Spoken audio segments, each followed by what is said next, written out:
Hello, everybody. Welcome to Talk About House. I'm Todd. I'm Juana. Okay, so we are going to talk about this article that came out. Home prices in U.S. hit record high. So they did hit a record high. This was the Case-Shiller Index, the Zillow Index, CoreLogic Index, a bunch of them. All said the same thing. Home prices highest they've ever been. What we're going to do in this video is explain. We have some very cool charts that we got, and we're going to say some unpopular things in the video. There is a new thing for us. Okay? But so I want you to understand that we're not trying to, we're just trying to explain why this is happening. Second thing, before we get started, before we dive into the information, on one of the last couple videos, when I gave you the numbers, the 4x number was accurate because it was just basic math I did on the calculator. The other ones I used ChatGPT, and so they didn't give me the right. Apparently ChatGPT is not very good at math. So ChatGPT gave me the wrong numbers, and two different people said, hey, these numbers are actually not right. So actually, home prices did not go up 13% a year for 5 years. They went up 8% a year for 5 years. Okay? Why that's significant? Because normally they go up 5% anyway. On average, they only went up 3% more than they normally do over 5 years. So we haven't had... The idea that home prices will fall 40 or 50% is even more ridiculous when you consider we're technically only really 3% above or 15% above long-term historic everything, right? So just a quick comparison, home prices went up 8% annually over the last 5 years versus the stock market at 11% annually over the last 5 years. So not a whole lot of excitement there. Okay, all right, so this is what we're going to do. We'll go through the article, show you charts, we'll talk about the stuff. A national gauge of prices rose for a sixth straight month, increasing 0.6% in July from June, according to seasonally adjusted data from S&P. CoreLogic Case-Shiller so far this year, the national measure has climbed 5.3%. Now you're saying, this is the end of September. Why are we talking about July to June? Or June to July. It takes them a long time extra to get the data because it gets revised. And then they add in the new home builder data, and it takes them all to get that, right, Juana? It does. I know that we live in a world where things are instantaneous and we have an app for everything, but somehow humans still have to provide the data, and that accounts for the lag. The August numbers we know are up because the quick indices, the Zillow Index and CoreLogic, have already come out, and they were up year over year. Like, we have a lot of August data that's up too. And I think that's why everyone's predicting home prices for the year will stay up, because they would have to tank pretty substantially between now and December, right? Right. And there's just nothing on the horizon that would lead us to believe that would happen. That's not to say that the sky won't fall, but it's just there's nothing that we can actually see that would lead to that right now. Okay. Now, we all know that the market peaked last year. This year's gains have offset the 5% decline in prices from last year's peak in June 2022 to January 2023 when the market was slowing. So from June 22 to January 23, home prices declined 5%, which is, they normally go down 3% though. Every year. You can look at a chart, every year home prices drop about 3%, and then they go up, 8% in the fall usually, right? Over the course of a year. So that's how we get the 5%. The home prices don't just do this. They actually do this weird oscillating thing every year. We have a chart we'll do in another video where we just talk about that one phenomenon. Right, but home prices don't go up in the fall. No, they don't go up in the fall. They go down. Right. Okay. But we're already, because of the 5% from last year and then up 5.3, that's why they said we're at new highs, because we've surpassed the thing. One, is that, do you think that's weird given the fact that interest rates have, at the beginning of 2022 were still like below 4, and now they're 7. So do I think what is weird? That home prices are up 5.3% with 7% interest rates. No, I don't think it's weird because it's supply and demand, and interest rates have nothing to do with it. Okay, we're going to go into that discussion when we have another chart to talk about. Interest rates is not a factor of price. Correct. It's supply and demand are the only two economic factors. Right. Interest rate is a single input to demand. It is, and it's not even the driving input. It's not the driving input. We're going to have this discussion. This is one of the controversial things we're talking about. And if you disagree, we have some explanations historically why this is the case. Okay, here's another quote from the article. Buyer demand, they use the D word, right? Demand, supply and demand, continues to outmatch housing supply. Housing supply, it's a bonus. They use both words in one sentence. There you go. Creating upward pressure on home prices despite the fact that home purchase costs are taking up an outsized share of household incomes. Realtor chief economist Danielle Hale said in a statement, I really like Danielle Hale. She's super smart. Per costs is an input to demand. It's just an input. But when costs are up, but you still have high demand, it's apparently not outweighing demand. Right. So cost is an input, but when you're talking about high demand against low supply, that cost just goes up because that's the only thing it can do. Okay. Here is the next chart. This is the current weekly Freddie Mac average 30-year fixed. This is the 30-year fixed rate mortgage, 7.19%. This is the weekly average. This is also the 15-year fixed. It's 6.54%. If you want to get a 15-year fix, you can get a 6.5% interest rate still on that.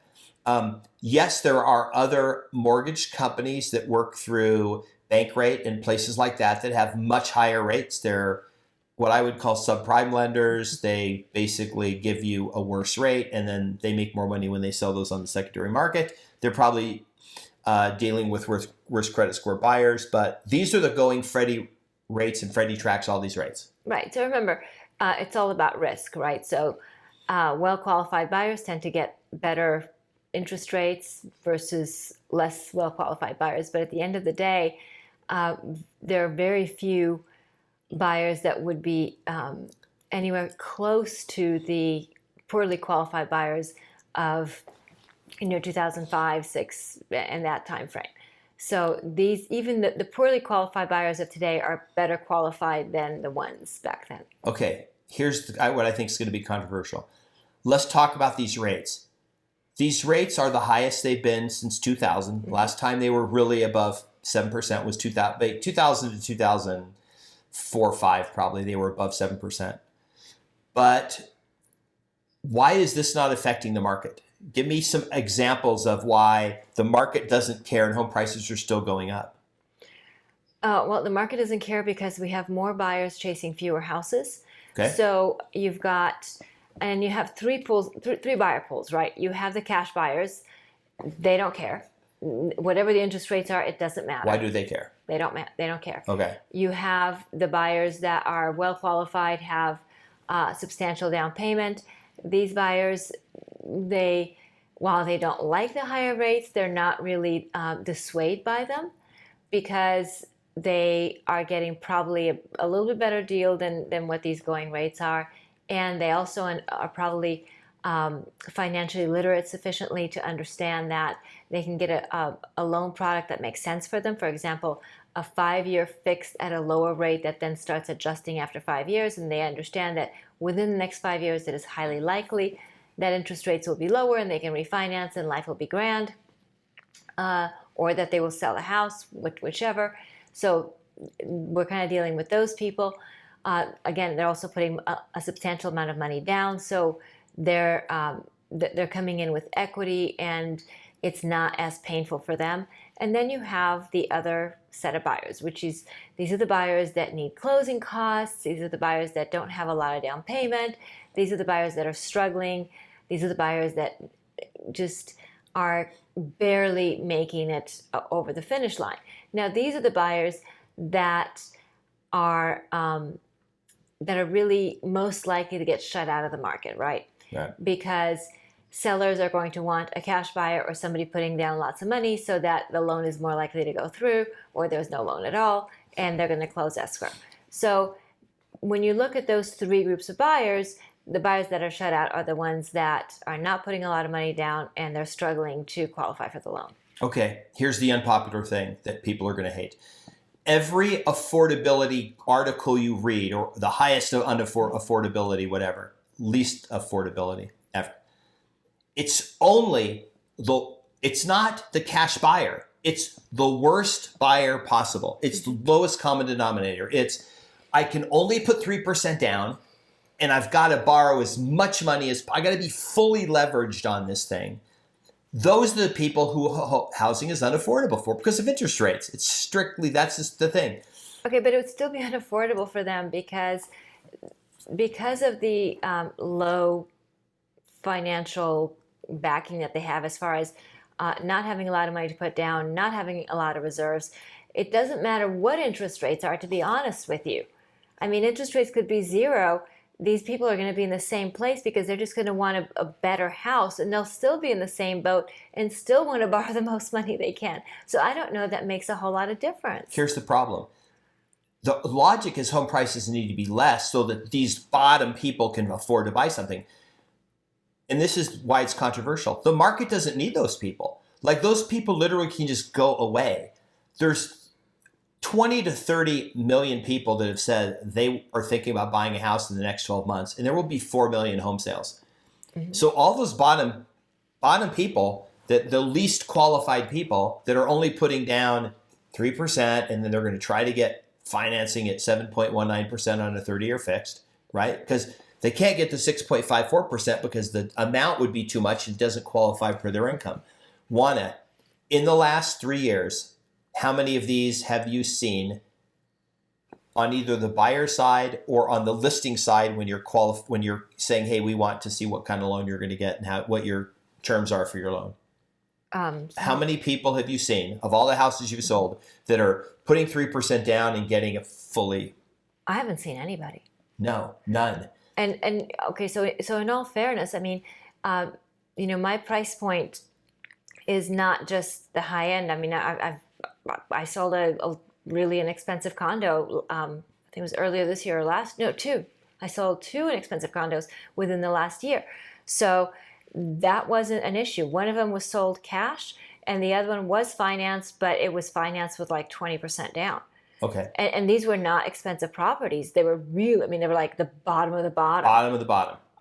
And they were still that way. So you just need to understand that there are properties out there, and if you are in a position where you're just so strapped, then maybe home ownership is in your future, but not in your present. You should save money and wait for interest rates to drop and forget about home prices.